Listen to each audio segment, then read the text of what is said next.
It's the Next Level Contractor Podcast. Yeah, I'm talking about Mountain Dews, baby. Coming at you every Monday at 7 a.m. with no bullshit, 30 minutes or less. Eat bread and desserts and just get all fat and sassy.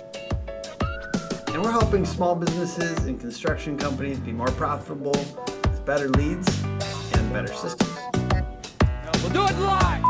Do it live. I'll write it and we'll do it live. And today we're talking about 8 leadership lessons at Hook Agency. So we're going to talk about our team a little bit today and share a few things that we're learning.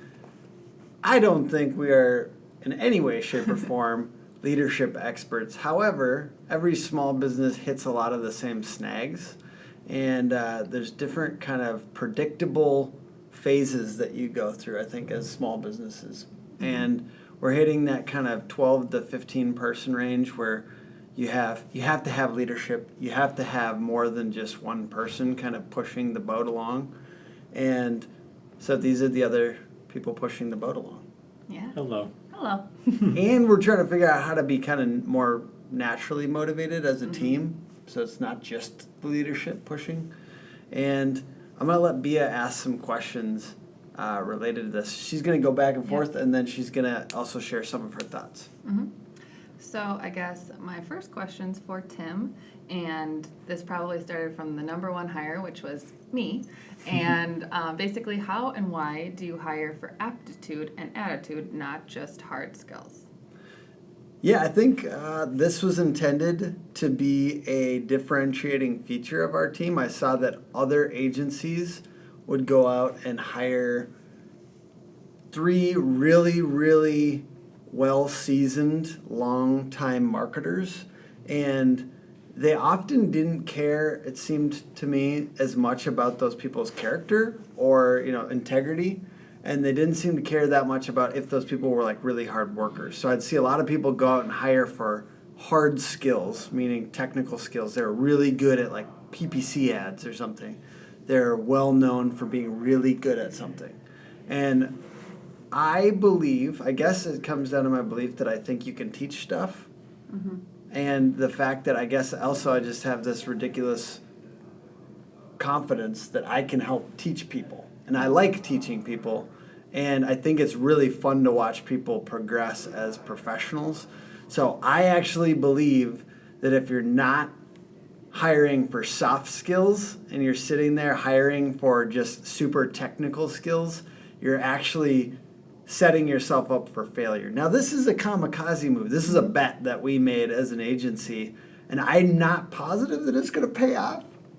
But from what I can tell so far, hiring for soft skills might be our biggest advantage right now, just because what we're looking at is people starting to hit that maturity mark. Several people that are getting over that 2-year mark, and they had the soft skills. They're really smart people. They're really intuitive people that worked hard, and now they've got the technical skill, and it's starting to kind of click. And because we hired for soft skills, that's all still back there, but now the technical skills getting layered on. So I've seen it work well so far, but I still feel like I'm in a kamikaze move. So I guess I'd be curious as to people's thoughts on whether or not you think hiring for soft skills or hard skills is more important. But in our experience, it's been, I think, really successful, even though it was risky. I think it was interesting because where I worked before was a salon, which is all technical skills, but their number one thing was that we hire for personalities because we can train you how to do hair, and that was like what they were known for. Like they only hired on soft skills, and they're like, we can teach you how to do hair, but we can't teach you to be a good person. Mm-hmm. So I think that was like, and that's crazy. I mean, they're like, they're hiring people for a very specific technical skill, and we all went to school for it. But like, I got really good training, and that was part of their fundamentals, was training people technically, but like based on the fact, and they were super selective about their hiring process, and it was honestly probably like 80% soft skills, because I think they knew that they had the ability to train people to do hair, but they couldn't train people to have good attitudes and be like punctual and to be good people. So I think if they could do it, I think we can figure it out. I think really too, like you can define your own culture in your team by who you're bringing on. If you think culture is super important to your company, which we do, and I think it's clear that it is now, I think you can define what your culture is, what your vibe is inside your company by the attitude of people you're bringing on. Yep. I think too, if you're just hiring for technical skills, you're kind of limiting yourself a little bit. These people have a set of things they do well. Maybe they don't have that attitude of like, I can learn new things, I can bring new things to the table all the time. If I don't know how to do it, I can figure it out. I think that's a very useful set of skills to bring into, especially a small business or a growing company. Yeah. I can figure it out. Yeah. Number one. So Cole, this is kind of something that you and I have committed to being. We're kind of the nice guys. So what is the idea behind Padded Plow? Yeah. This one's tough. It's Cole and I's motto this year. We're getting tough here. I think it's just the idea behind you want to get the best out of people. You want to pull. Sometimes you need to pull that out a little bit. You can't always just assume people are pushing as hard as they can, doing their best work all the time. It's softly kind of pushing people forward. I think leading by example a little bit, working hard, showing that kind of work ethic that you want your employees to kind of embody, but pushing them forward with that padded plow, softly motivating them, getting them going. I think Tim could probably talk on that a little bit. Yeah, too. I think that it comes down to you have to push people sometimes. You have to help them along, and people want it. People want that accountability. People really, I think, desire accountability. We want it. It's just hard to get it. It's hard to get it. Yeah. So you're you're helping people be accountable. You're giving them that secondary push, but that at the same time it's nice. That's really what I think it means is you're nice on contact. So when you're talking to them, you're very nice, but you are kind of asking them for more. And it kind of goes to that when somebody isn't living up to the expectation, you owe it to people to let them know that they're not living up to expectation and giving them clarity around what would be living up to expectation. And I think the biggest compliment I think you can give someone, well, there's probably a lot of big compliments you can give people, but I think it's a compliment to have high expectations for people. Because if we didn't have high expectations, it means that we don't think that you can do those things. So I think the higher the expectation, as long as yes we're nice about it, is it's actually a compliment to what we think that people are capable of.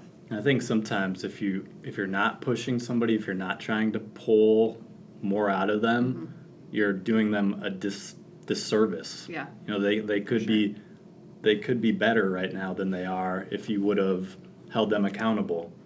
So yeah. Yep, I It's real. totally agree.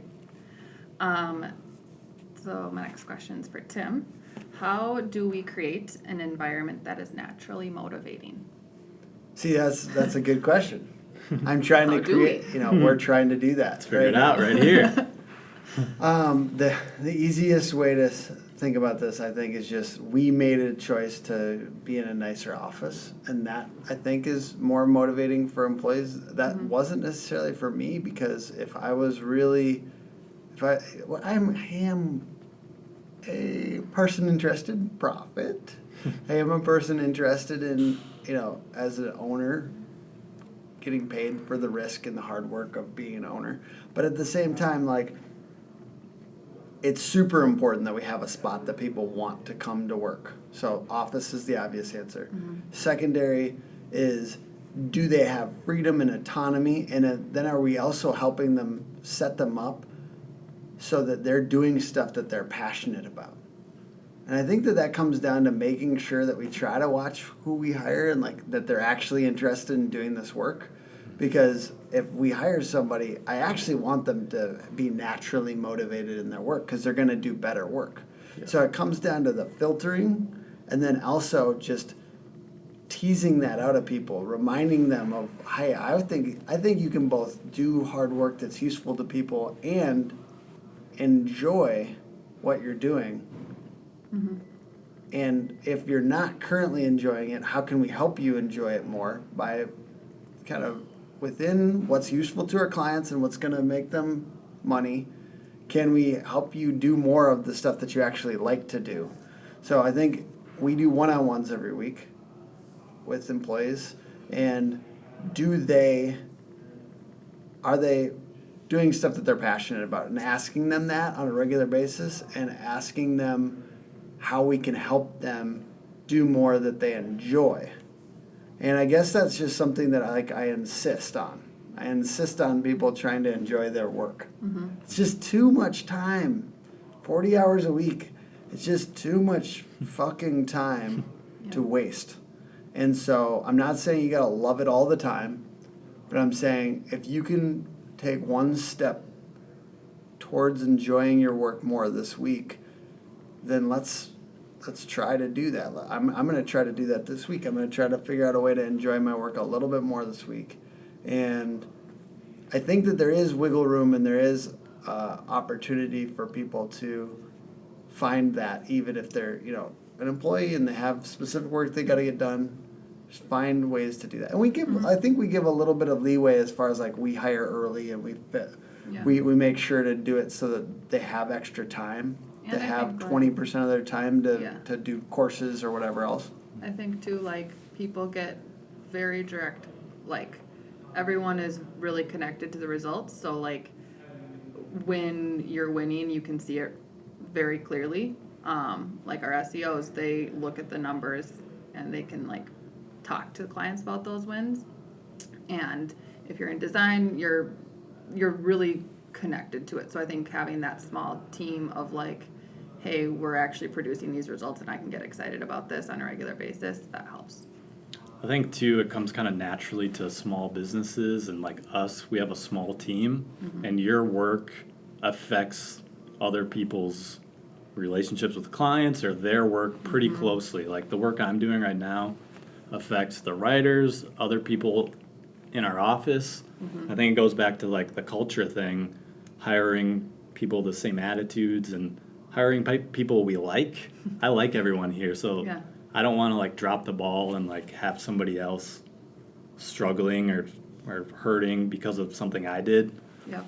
So I think it goes back to culture a little bit. For sure. 100%. Cole, why do we emphasize asking for a result and not just telling people how to achieve the result? Yeah, I don't like, getting into this thing of like, this is how we've always done it. Mm-hmm. I think there's always ways to improve on processes, make things easier.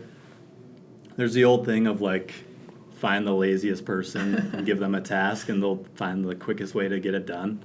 I like it. I think that's kind of an interesting thought. Yeah. We don't have lazy people around here, but this is that idea of like... Me on a Friday. Friday afternoon? Mm-mm. But yeah, I think that's true. Yeah, just getting... It doesn't matter how they got the result, as long as they got it, and they probably found a different, maybe a better way of how we've done it in the past. Mm-hmm. I think that's just a good kind of attitude to have, especially like newer people. I like asking newer people this, like, don't even tell them how we usually do it. Just say, this is what needs to be done. Get it to me, and then just see how they do it. Yeah. I love, sometimes it digs up new ways of doing things. And it doesn't mean that we don't like spot check, right? It's like you delegate, you empower, and then you spot check. You do have to spot check, right? Like that's something that we do, and we setting make sure, bumpers. Right? It's like the bumpers. But then it's like it comes down to if you told them the result you want and the result's there, boom. Who cares how it got done? Let's just make sure that it's good. Yep. at the end. Yeah, and I think like just communicating with everyone why. I think the other thing on that is sometimes we got to a process because of failing multiple times before that. So like if we're coming up with a new process, because Tim used to be super involved in like the process and the day to day, I took that over, and now it's going to like I think we're kind of like talking through why we did stuff in a certain way, but then we're not connected to it that like, oh, it has to be this way just because I said it has to be. Like, what are things that now that we have 10 people behind you working on this, how can it be different than when it was Tim and I trying to figure this out, and we had to do certain things because there was 2 of us, not 10 of us, you know? So I think Exactly. So being there's open some to that. old kind of there's some old chaff stuff. that was like Yeah. just related to the constraints of the moment, that those constraints don't exist anymore. So it's good we don't get stuck there. Yeah. Yep. Kind of on the same thing then, Tim, my next question was, why do you encourage new teammates to add their own processes and tweak processes? Well, I think really it comes down to the point of process is important. Like process, not necessarily exactly which specific process. It just means we are in the business partially of creating processes, not even just creating results for clients, which I really believe that we've got basically the best processes we've ever had at the moment, because we've opened that up to other people doing those based on the result that we want. And opening it up sooner, helping them realize this is a business where we create processes, which can be, a Google spreadsheet, which can be a calendar invite, which can be a weekly meeting pulse, which can be a checklist, which can be it can be a lot of things, right? But these are examples of processes. Are you the type of person that's willing to contribute to creating processes? That's something I ask in meetings, with new prospective employees, is like, are you cool with building something? Yeah. Yeah. Because we're gonna build something. We're not just gonna like live in this house. We're gonna make the new wing this next year. This is a new we need to be able to create new elements of these processes from the very beginning. So even new employees, yes, sometimes we say, hey, wait a second at the very beginning, but as soon as you're up to speed to how we do things in a basic way, let's start evolving stuff. And, it goes back to an awesome management consultant, Mads Singers, who manages for SEO companies, in case you're a random SEO company listening to this or watching this. Awesome guy. But what he said was, every person that leads each department in the business, and even though the departments are small right now because we're not a huge team, they should be the ones signing off on those processes every year, every quarter. People should be signing off on those, and then we need to evolve them, and they need to be responsible for evolving them. Because if the people own the processes, then you've got a lot more. You don't have to be perfectly down in the day-to-day. And that goes, last thing, that goes to the term Kaizen, which is the continual improvement. I think that one of the biggest things for leaders when you're talking about processes is taking your ego out of it and like allowing for there to be, I think like Cole was saying, like we still have bumpers and like, okay, we still know we need to have this result in quality control, but I think it's like, am I just sticking to this process because I'm the one that made it and I am like connected to it because my ego is attached? I think that sometimes can be something that's difficult because you're like, I built this. This is what I did when we were starting.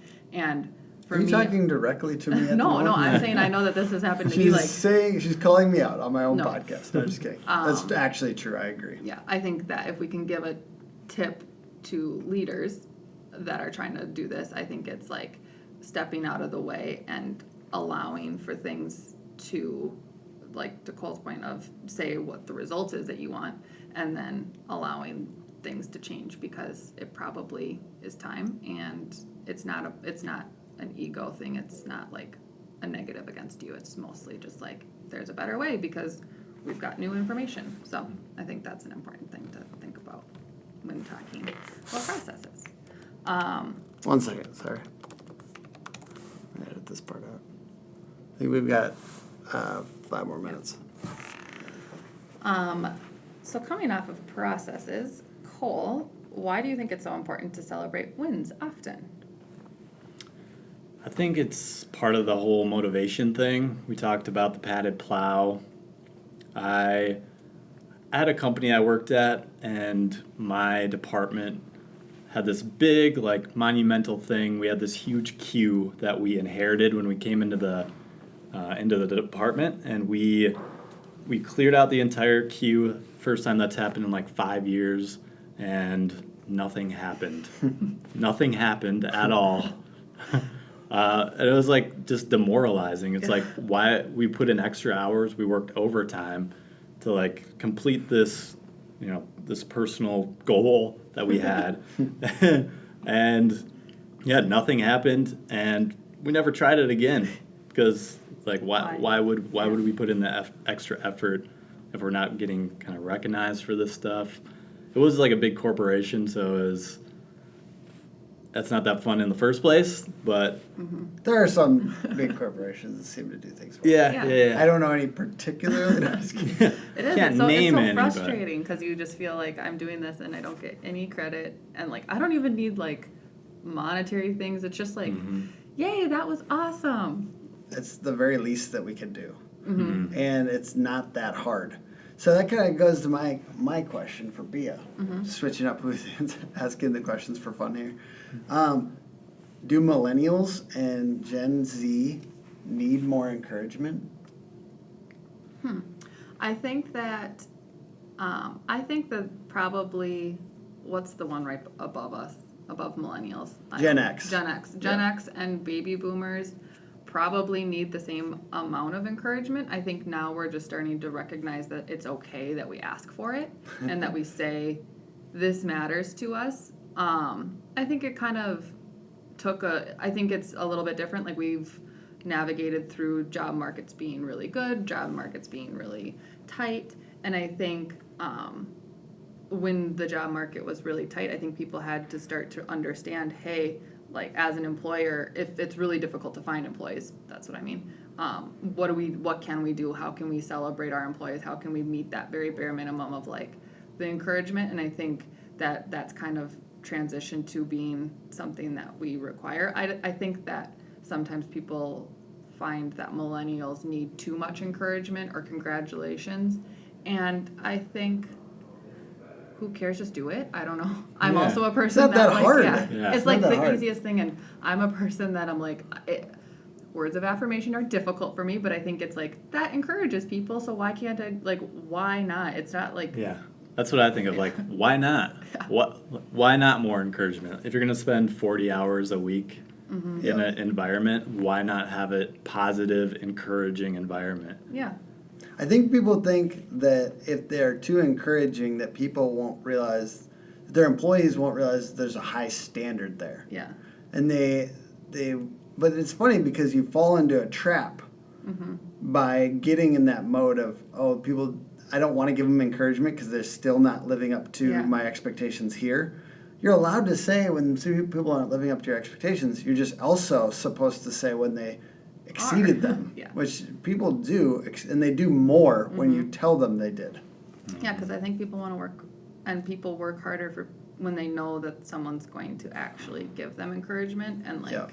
I think it also goes to the like, I think people want to perform for people who have high expectations, but who are also quick to give a compliment or an acknowledgement. And we're just trying to build that into our culture so that it's not just us three having to do it. It's also like the team doing it for each other, because I think there's nothing better than getting a compliment from your coworker. I feel like it's almost even better. It's like from your parents when they congratulate you, it's like, okay, yeah, you're my parent, like cool. But I think like when you were a kid, like siblings or friends saying that you did something cool, that was like the best feeling. So All right, we're going to wrap up the podcast here.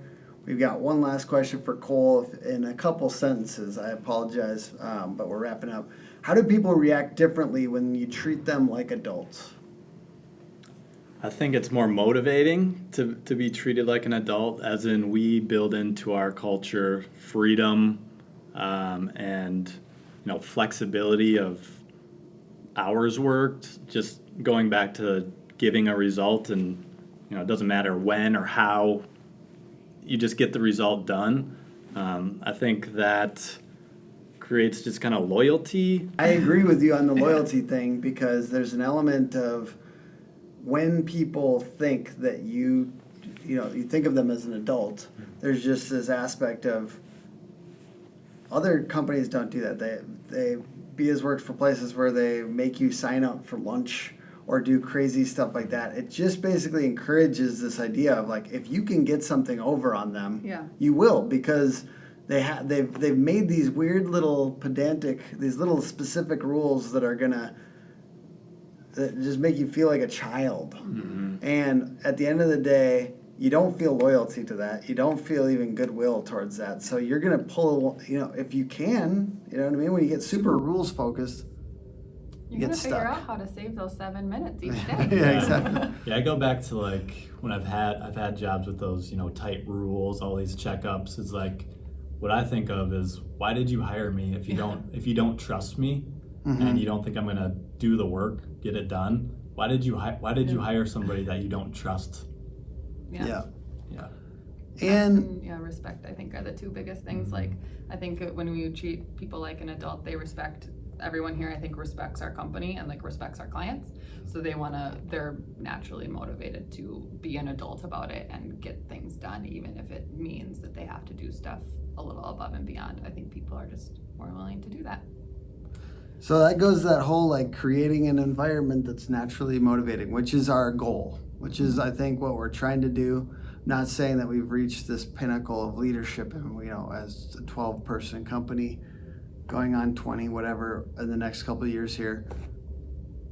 But what I do think is that it's a good intention. We're well on our way, and I'm excited about it. We wanted to share a little bit about what we've learned so far. I feel like we should come back and just do one of these every 15, 20 episodes. It's just kind of a state of the company kind of thing. I saw other podcasts do that, and it was really useful. It was kind of like a window into what's going on in their culture, and we might do that every once in a while here. And we appreciate you guys listening. The podcast is next level, and follow us at Hook Agency all over social, and check us out at hookagency.com. Thanks for listening.